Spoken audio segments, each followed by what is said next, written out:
So hello guys, आज मेरो एकदम 81 को भ्लगमा सबैहरूलाई स्वागत छ हैन। बाजेसँग बस्दा बस्दा भ्लग गर्न मन लाग्यो। अब म बाजे गीत गाउनु त एउटा गीत गाउँछु भन्नुभएको थियो नि।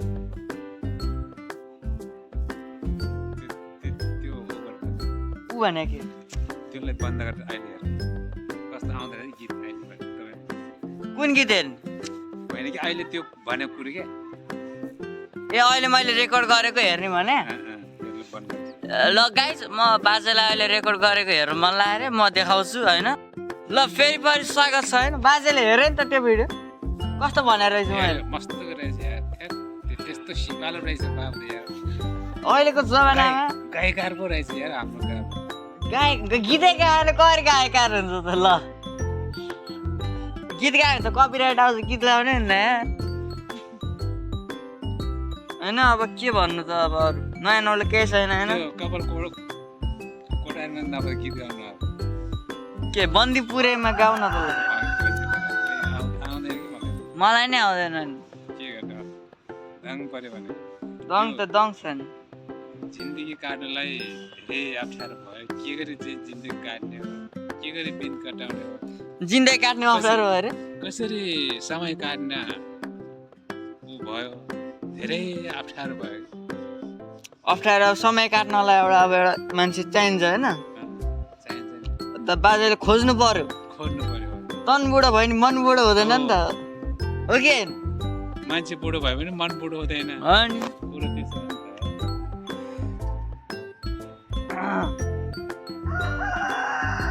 एकदम हामी चाहिँ ट्याक्कै 11:47 एकदम टन्टालाको घाममा बसिरहेछौँ। घाम ताप्दै, जाडो महिना छ होइन। आज इङ्ग्लिस तारिक कति हो? आज जनवरी 10 होइन त। हजुर हजुर। आज कति पुसको कति गते? आज 26 गते हो। आज पुसको 26 गते 2022 साल पुसको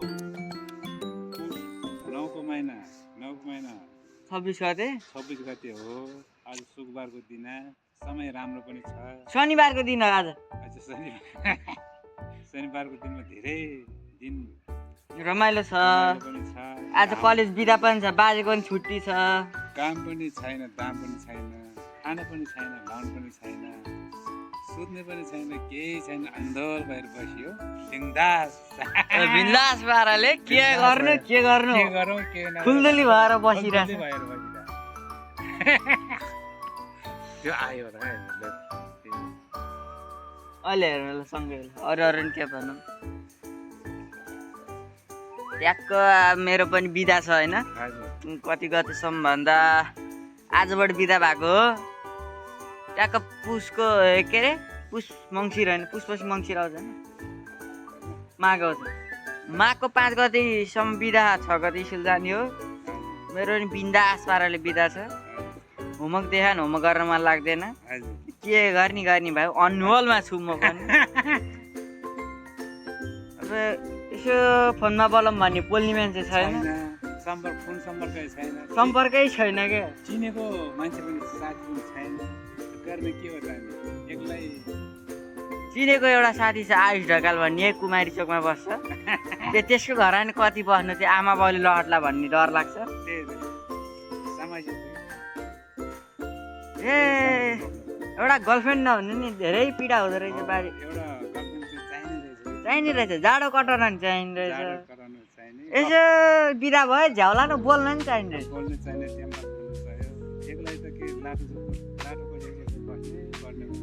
त नि एक्लै के गर्ने भएको छु।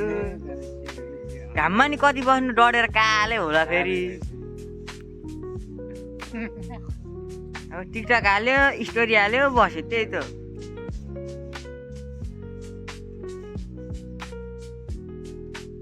म पनि भोलि काठमाडौँ जान्छु भन्नुभयो। बाबा र म हुन्छु घरमा। बाउ छोरा के खानु, के तिउन तरकारी पकाउनु। 2 जना भएपछि खासै भात पकाउन नि मन लाग्दैन।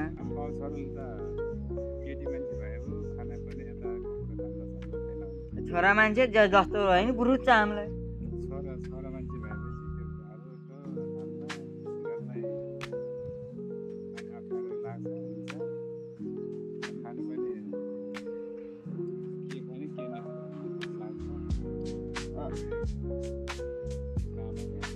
ट्याक्क 12 बजे घाम हेर्नु, घाम यस्तो टल्टला छ साह्रै अधिकार भित्रला। एउटा फिल्म आउँछ त्यो के अरे गोबर गणेश, त्यो हेर्न जानुपर्छ कि जस्तो लागिरहेछ। त्यो 1 गते आउँछ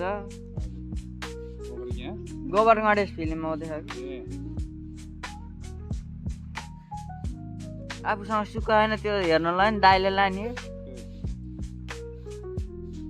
ट्याक्क इसेवामा 200 रुपियाँ। अब गएर 1 प्लेट मोमो र आधा प्लेट चाउमिन ल्याएर खानुपर्छ कि भन्ने सोचिरहेको छु। खानुपर्छ, नखाए त कसरी बाँच्नु? तिर काट्न नि गाह्रो छ।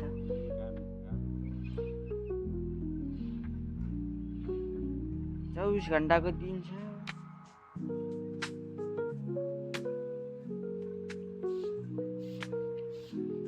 हामी त फेरि एकदम यस पाराले बस्छौँ नि, यत्रो ठुलो बिल्डिङ छ है, जता गएर लड्दै नि भयो।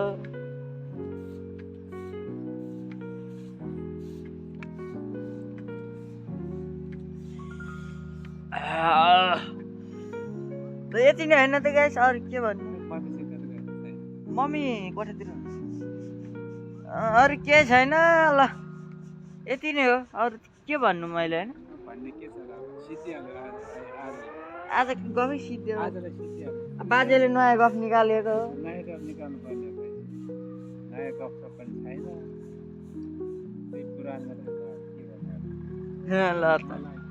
ल त नि साह्रै अल्छी ल्याएर आउँदो रहेछ। ल त नि भाइ गाइस, राम्रो लाग्यो लाइक गर्नु, सब्सक्राइब गर्नु, मेरो भन्नु केही छैन। बाई।